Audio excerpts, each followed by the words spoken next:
नमस्कार, द ओली को देखने वालों का स्वागत है। भारत में नीट रिजल्ट 2024 कंट्रोवर्सी दिन पर दिन सोचने का मुद्दा बनता जा रहा है। आए दिन इस पर चर्चा आयोजित की जा रही है। हाल ही में नीट रिजल्ट कंट्रोवर्सी पर कांग्रेस के मल्लिकार्जुन खड़गे ने विरोध करते हुए सरकार पर कुछ सवाल उठाए हैं, जिसका जवाब देते हुए शिक्षा मंत्री श्री धर्मेंद्र प्रधान ने साफ शब्दों में जवाब दिया है। एक अनुरोध, अगर आप न्यूज चैनल पर नए हैं तो चैनल को सब्सक्राइब जरूर करें। इंग्लिश न्यूज के लिए हमारी वेबसाइट www.theoligo.com पर विजिट करें। अब समाचार विस्तार से। नीट रिजल्ट विवाद के चलते हुए कांग्रेस पार्टी से मल्लिकार्जुन खड़गे ने प्लेटफॉर्म एक्स पर पोस्ट किया है, जिस पर वह कहते हैं कि नीट परीक्षा में केवल ग्रेस मार्क्स की समस्या नहीं थी, धांधली हुई है, पेपर लीक हुए हैं, भ्रष्टाचार हुआ है। नीट परीक्षा में बैठे 24 लाख छात्र छात्राओं का भविष्य मोदी सरकार के कारनामों से दांव पर लग गया है। एग्जाम सेंटर और कोचिंग सेंटर का एक नेक्सस बन चुका है, जिसमें पैसे दो पेपर लो का खेल खेला जा रहा है। मोदी सरकार एनटी के कंधों पर अपनी कारगुजारियों का दारोमदार रखकर अपनी जवाबदेही से पीछा नहीं छुड़ा सकती। पूरे नीट घोटाले में कांग्रेस पार्टी सुप्रीम कोर्ट की निगरानी में एक निष्पक्ष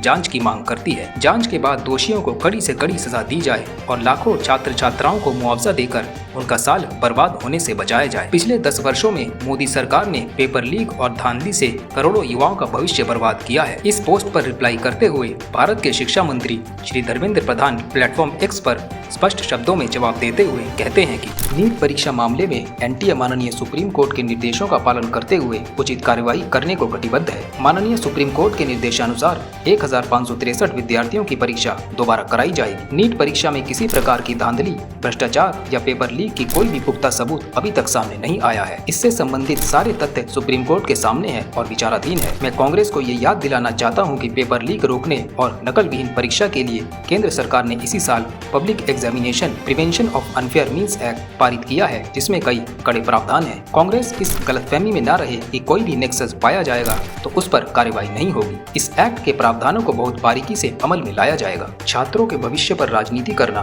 कांग्रेस की पुरानी आदत है। राजनीतिक रोटियां सेकने के बजाय कांग्रेस को भारत के विकास में योगदान देना चाहिए। इस मुद्दे पर जिस तरह की राजनीति की जा रही है वह केवल भ्रम फैलाने की कोशिश है और इससे विद्यार्थियों के मानसिक शांति पर असर पड़ता है। वर्तमान में नीट की काउंसलिंग प्रक्रिया शुरू होने जा रही है और इसे राजनीतिक आखेट का विषय बनाना न केवल अनुचित है बल्कि ये भावी पीढ़ी के साथ खिलवाड़ करने जैसा है। केंद्र सरकार का ध्यान हमेशा छात्रों का उज्जवल भविष्य सुनिश्चित करने पर है। विपक्ष मुद्दा विहीन है। ऐसे संवेदनशील मुद्दे पर विपक्ष बिना तथ्य जाने सिर्फ झूठ फैला रहा है। कांग्रेस अपनी ओछी राजनीति के लिए देश के भविष्य के साथ खिलवाड़ कर रही है। सुप्रीम कोर्ट कहने के बाद आगे और कुछ विषय रहती नहीं है।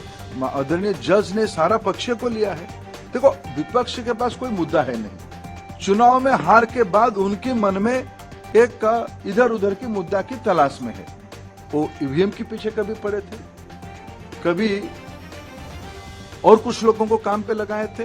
ये भी ऐसा उनको लग रहा था कि एक मुद्दा मिल जाएगा, लेकिन जब आज परामर्श और रिकमेंडेशन कोई भी दे, फाइनली जजमेंट तो सुप्रीम कोर्ट ने ही तो दिया।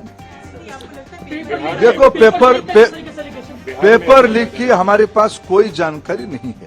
मैंने उस रीट पिटीशन को अनुध्यान कराया, कोई भी एक भी जगह पे प्रमाण नहीं है। एक एलिगेशन पेपर लीक हुआ है, कहाँ है प्रमाण हुआ है? एक दो चीजों की न्यूज आइटम तो अगर प्रमाण आधारित होता है तब कोर्ट उसको विचार करेगी, सरकार अपना पक्ष रखेगी। वो कोर्ट में 8 जुलाई को चर्चा भी होगी, वो कोर्ट के सामने है। यह तो बात हुई सरकार के विचारों की। देखा ये जाएगा भविष्य में क्या सरकार कोई एक्शन लेगी या फिर विवाद ऐसे ही जारी रहेगा। वैसे आपको बता दें कि सुप्रीम कोर्ट ने एनटीए से इस पर सख्ती से जवाब मांगा है और सुनवाई अभी जारी है। आज के लिए इतना ही। न्यूज अपडेट के लिए बेल आइकन को दबा दें और चैनल को सब्सक्राइब, लाइक, शेयर जरूर करें। आपका कीमती समय देने के लिए धन्यवाद।